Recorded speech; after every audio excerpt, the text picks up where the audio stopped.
Hello everybody, my name is Michael, and in today's video what we're going to be doing is this right here. So if that looks exciting to you guys, please carry on and watch the video.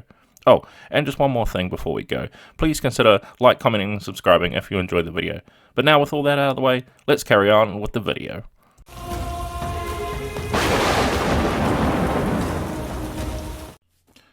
Okay, so now you can see that I've just primed up our model here. I've gone with a zenithal highlight, which is just a black with a white on top, so I can see the shadows in that more clearly. And then I've added a bit of ground cover. Then once we've done that, I'm going to come in now, starting off with our first color, which is going to be gunmetal. And there is a lot of metal all over this model.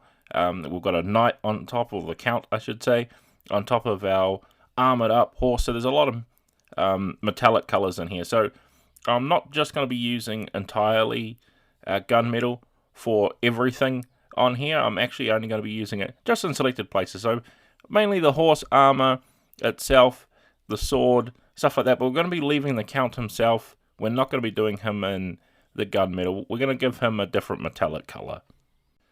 Then once we've got the gunmetal complete, we're going to come in now with some rough iron. And this is the other metallic color that I was talking about. I want that nice dark armor in here. So this is what we're going to be doing the count in. I'm going to make him sort of not much like a complete evil guy, but give him that sort of presence of like a menacing character. So a rough iron is going to help out with that, as well as give us a different metallic color on here for his armor, rather than just painting absolutely everything in a gunmetal.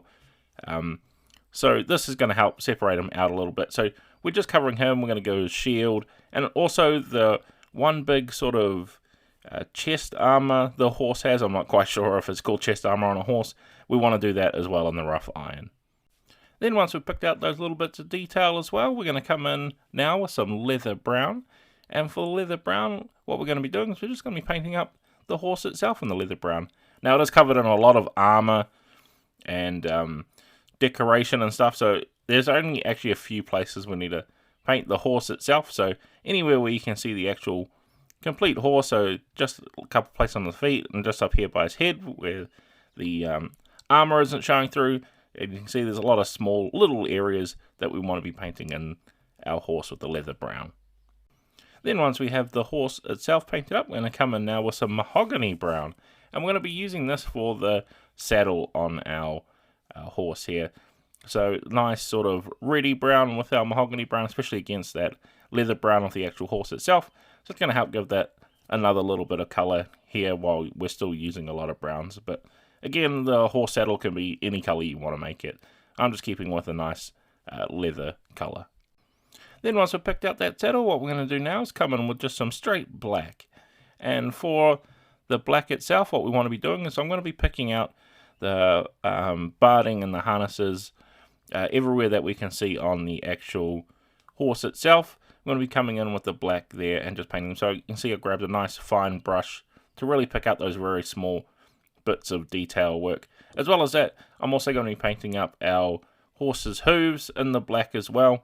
Totally up to you what you want to do here. If you want to give it sort of a hoof pattern and like a sock or anything on there, now's your time when you can do that. But for me, I'm just keeping the horse brown and just painting in those hooves. Then once we have those small pieces picked out, we're going to come in now with some charred brown.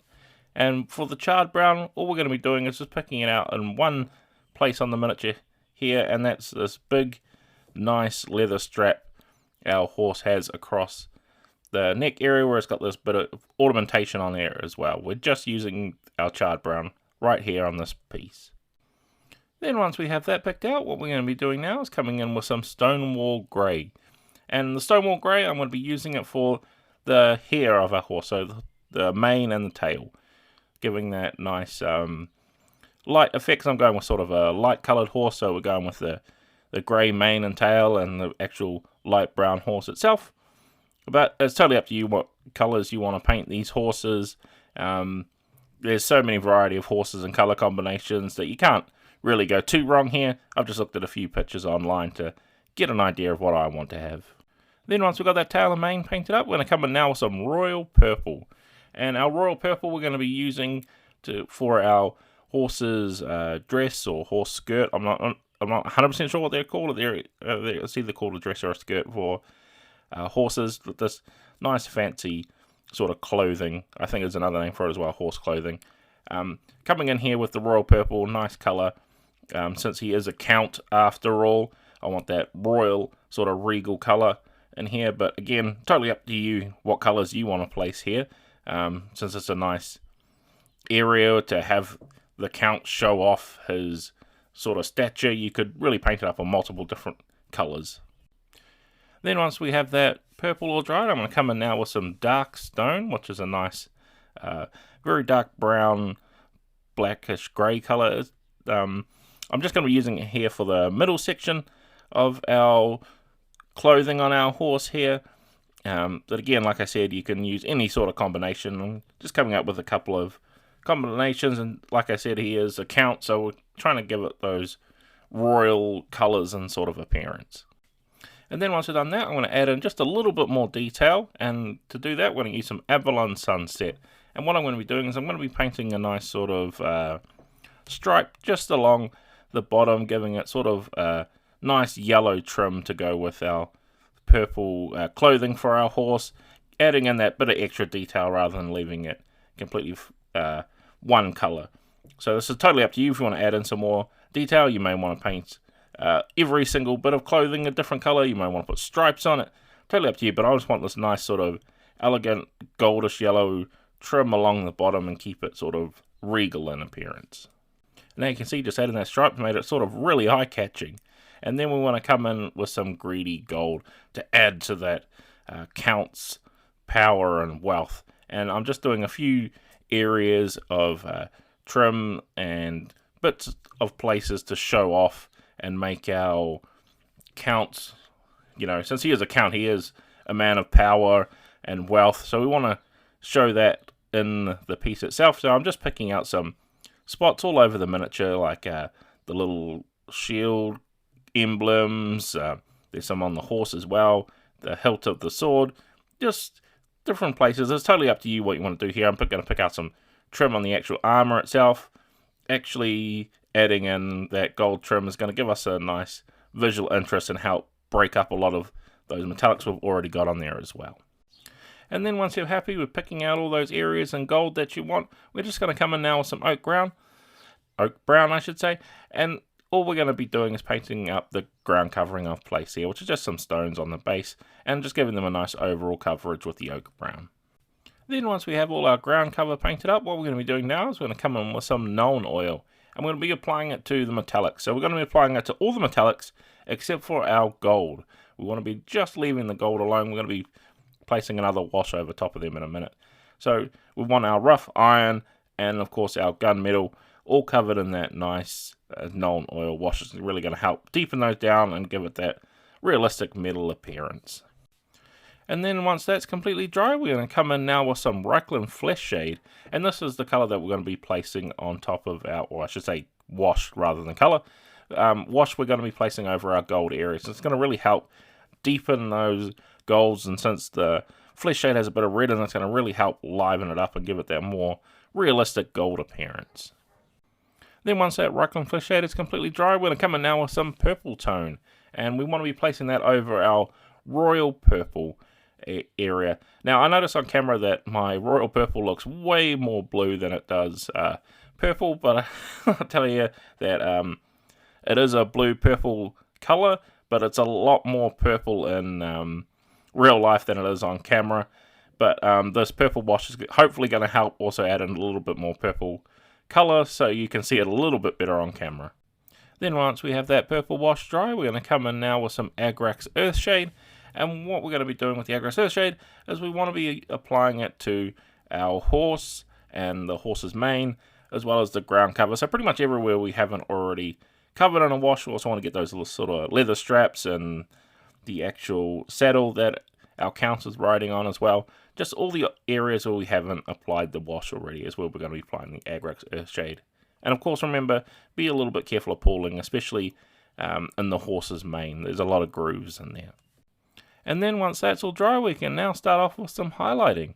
So we're going to come back in with our royal purple here, and all we're going to be doing is picking out the high points and the tops of the folds and creases we can see here on our places we've already painted in the purple, and sort of being selective and careful. And you can see I'm going in here with a fine tip brush so I can really catch the edges, and I'm more catching it with the side of my brush, especially for those very high points as well.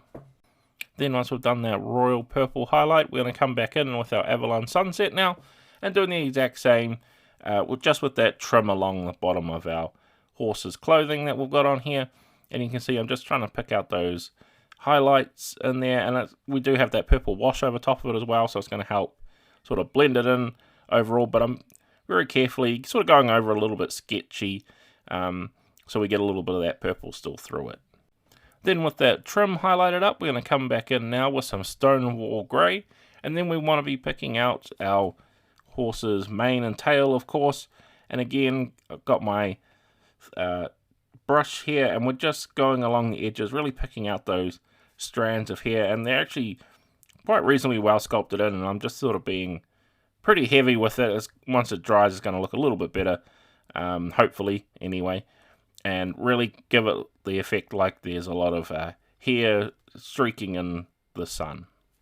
Then once we've picked out our horse's mane, we're going to come back in with some greedy gold, and all we're going to be doing is, of course, catching the edges and highest points of the trim that we've placed in gold.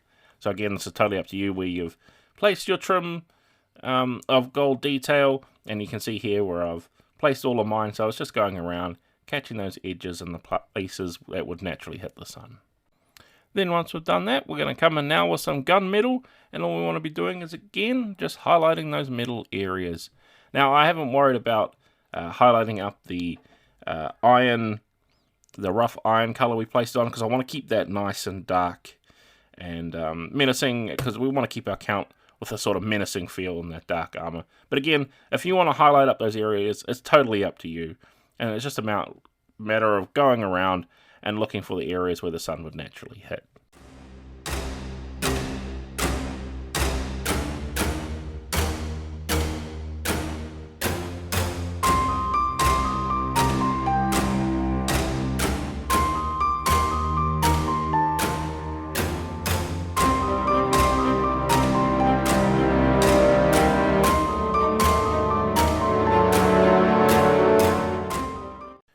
And with all that complete, we have now finished painting up Count Lorenth from the Reaper Miniatures line. And you can see by just adding in a few bits of detail, giving him that slightly darker armor, we'll give him a little bit of personality. So I hope this has been useful for you guys, whether you want to follow along or you just enjoy me painting up some cool miniatures.